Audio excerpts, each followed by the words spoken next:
বিশ্বকাপ থেকে ফিরে মাঠে নামলেন আর শুরুর ম্যাচে তুলে নিলেন জোড়া গোলের সাথে দলকে এনে দিলেন পয়েন্ট, হলেন ম্যাচের সেরা খেলোয়াড়।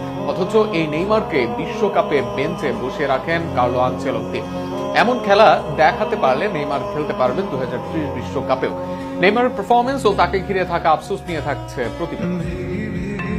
নরওয়ের বিপক্ষে মেটলাইফ স্টেডিয়ামে শেষটা করেছিলেন গোল দিয়ে। এরপর জাতীয় দলের দায়িত্বে শেষে নামেন ক্লাবের হয়ে, আর সেখানেও নেইমার থাকেন পুরো রূপেই। বিশ্বকাপ থেকে ফিরে নেইমারের গোল দিতে সময় লাগে 36 মিনিট। তার জোড়া গোলেই শাপকুয়েন্সের বিপক্ষে পয়েন্ট আদায় করে সান্তোস।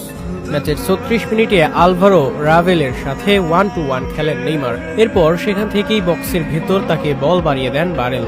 একাধিক ডিফেন্ডারকে পরাস্ত করে তাদের মাঝ দিয়েই সেখানে গোল আদায় করেন নেইমার জুনিয়র, আর সেখানেই এগিয়ে যায় সান্তোস। এরপর যদিও 2 গোল হজম করে সান্তোস, একটা সময় মনে হচ্ছিল এই ম্যাচ হেরে যাবে নেইমারের দল। তবে সেখান থেকে তাদের ত্রাতা হন ব্রাজিলিয়ান সুপারস্টার। 89 মিনিটে নেইমারের গোলেই রক্ষা পায় সান্তোস। এবার পেনাল্টি থেকে গোল আদায় করে দলকে ফেরান সমতায়। শেষ পর্যন্ত সেটাই হয় ফাইনাল স্কোর। গোল ছাড়াও ম্যাচের সর্বোচ্চ শট করেন নেইমার, পুরো ম্যাচে করেন 9টি শট। এমনকি অপোজিশন বক্সে 19 টাচ থাকে নেইমারের, যদিও ম্যাচের সর্বোচ্চ। এমনকি পুরো ম্যাচে সর্বোচ্চ 105 বার বলে টাচ করেন নেইমার জুনিয়র, 2 বার চান্স ক্রিয়েট করেন, 3 বার শট হয় ব্লক, 10 বার ফাইনাল থার্ডে পাস ও 2 বার করেন সফল ড্রিবলিং।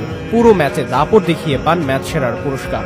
অথচ এই নেইমারকে একবারও শুরুর একাদশে নামাননি কার্লো আনচেলত্তি। এমনকি এক ম্যাচে নেইমারকে বসিয়েও রাখেন ব্রাজিল দলের কোচ।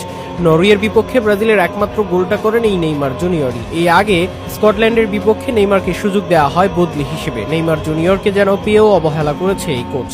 তবে নেইমার হাল ছাড়েননি, এখনো যে ফুরিয়ে যাননি তার প্রমাণ দেখাচ্ছেন। যদি নতুন করে বড় ইনজুরি না হয়, তবে এই নেইমার এখনো ভয়ঙ্কর, আর এই নেইমার এখনো খেলতে পারবেন আরো কয়েক বছর। পারফর্ম করতে পারলে 2030 বিশ্বকাপেও জানান দিতে পারবেন নিজেকে। নেইমিকে নিয়ে এটাই প্রত্যাশা ভক্তদের।